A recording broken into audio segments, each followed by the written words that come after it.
After the conclusion of the Civil War, the big question on everyone's mind really is what to do now, how to move forward and reunite the United States in a way that would prevent civil war from happening again. And the 12 years that follow from 1865 to 1877 is typically referred to as the Reconstruction era because it is during those years that the federal government officially takes action through various plans to reconstruct the South and reunite the United States.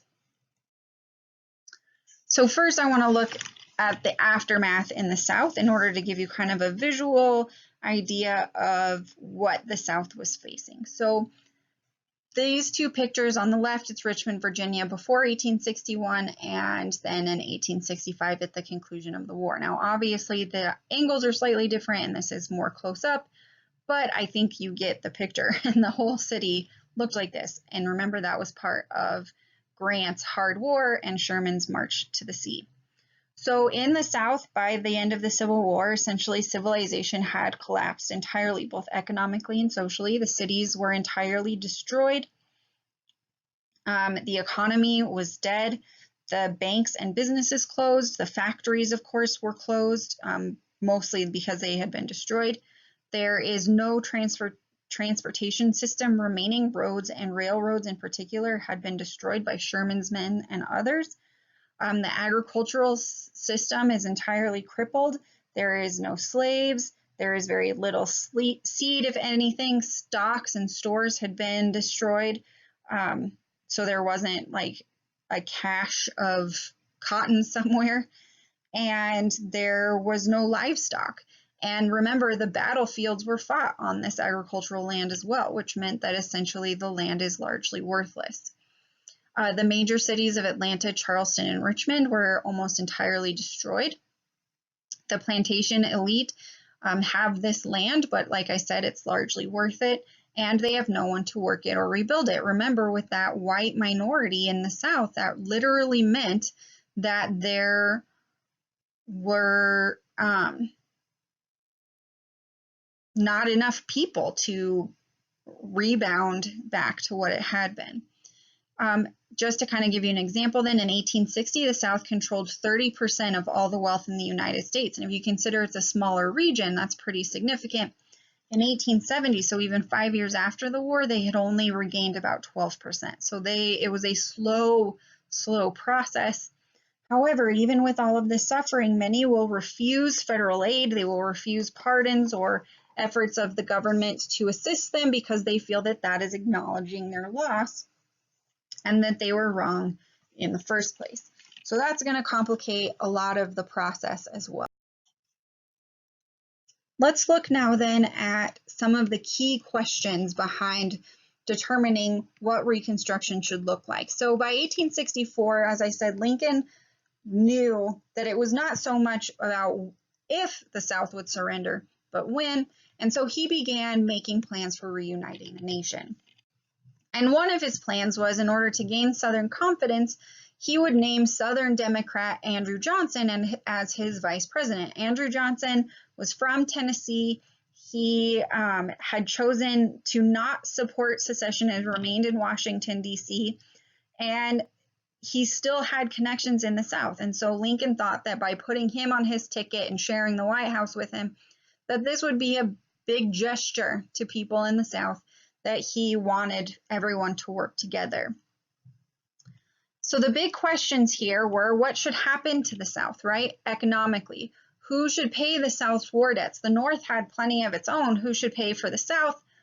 And especially since they have essentially no capital left, and like their fluid capital, I had said the slaves were gone. How should the South be reintegrated? Should all Confederates be punished? Should only some? Should any be punished? Lincoln was largely for the idea that the war had been punishment enough. So how severely should they be punished?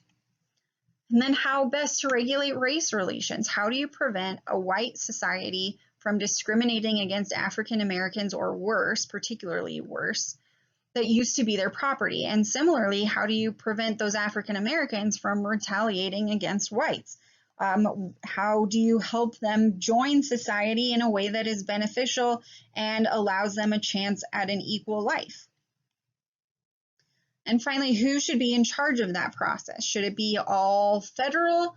Should it just be the president? Should it be Congress? Should it be something left up to democracy?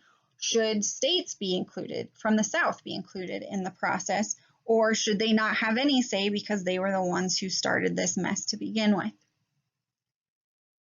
And then, of course, there's a large complication that came not long after the end of the war, in which Lincoln was assassinated by Southerner John Wilkes Booth. And now you have a Southern Democrat with connections to leaders in the South in the seat as president.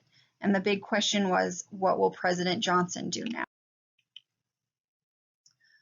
So what that looks like will take several plans, and there will be variations in what happens, both in what people want to happen and what actually happens.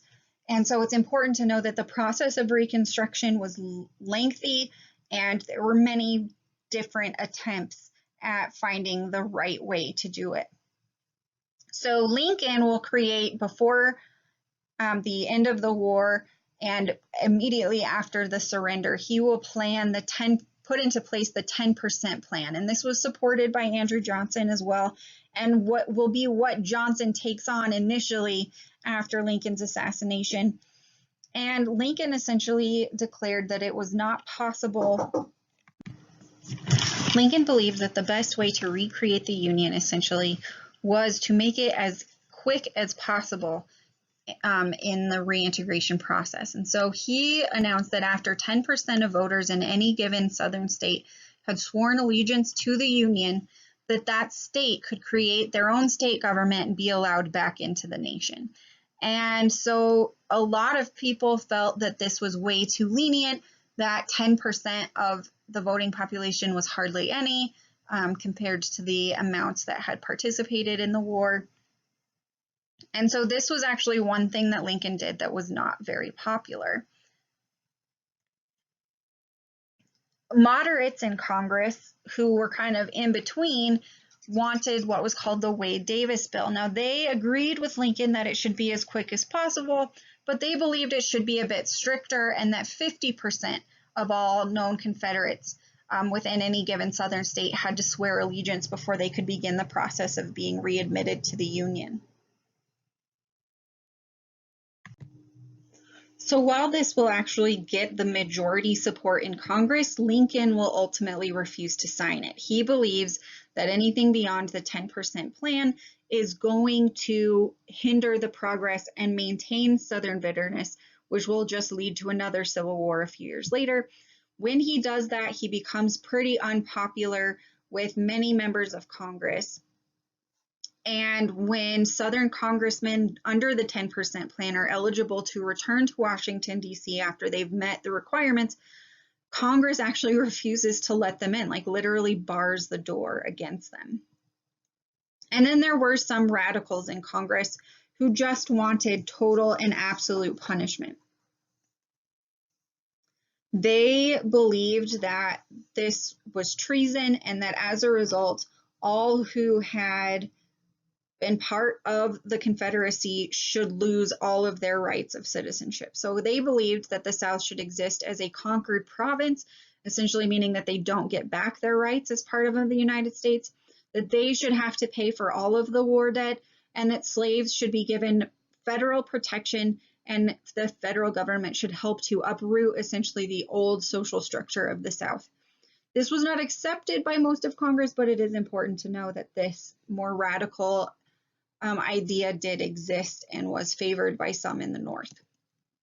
So after the assassination, Johnson will uphold the 10% plan for a brief amount of time, but will then decide to pass his own version of the Reconstruction plan. And in that, he determines that all leading Confederates will be punished by being disenfranchised, meaning they lose the right to vote, but they are all allowed to request a pardon if they want one.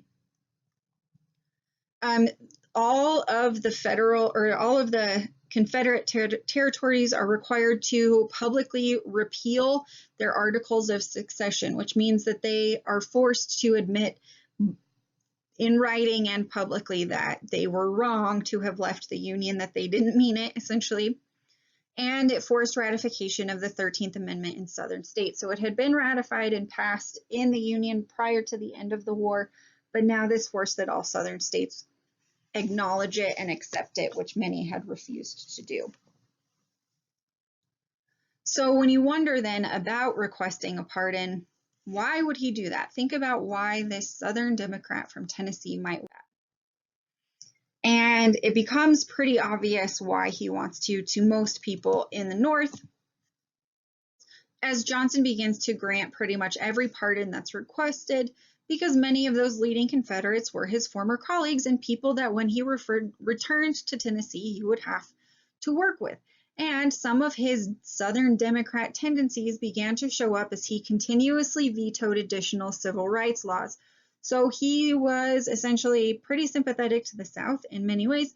He was very definitely a racist, and he didn't care who knew it.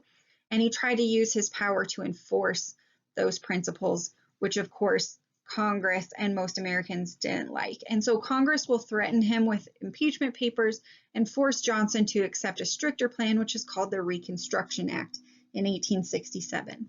And the Reconstruction Act split the South into 5 separate military zones, each of which was occupied by a Union general and policed by Union troops. All former Confederates were disenfranchised. That was tens of thousands of men who lost the right to vote. And in addition to that 13th Amendment that they had to ratify, they also had to ratify the new 14th Amendment, which stated that all people born in the United States were promised citizenship. So you can imagine that, of course, this is aimed at African Americans, that they should be given all of the protections and rights that come with citizenship, but it does so in a way that people can't claim it's specifically racialized. It's any person born in the United States is granted citizenship and all the rights therein.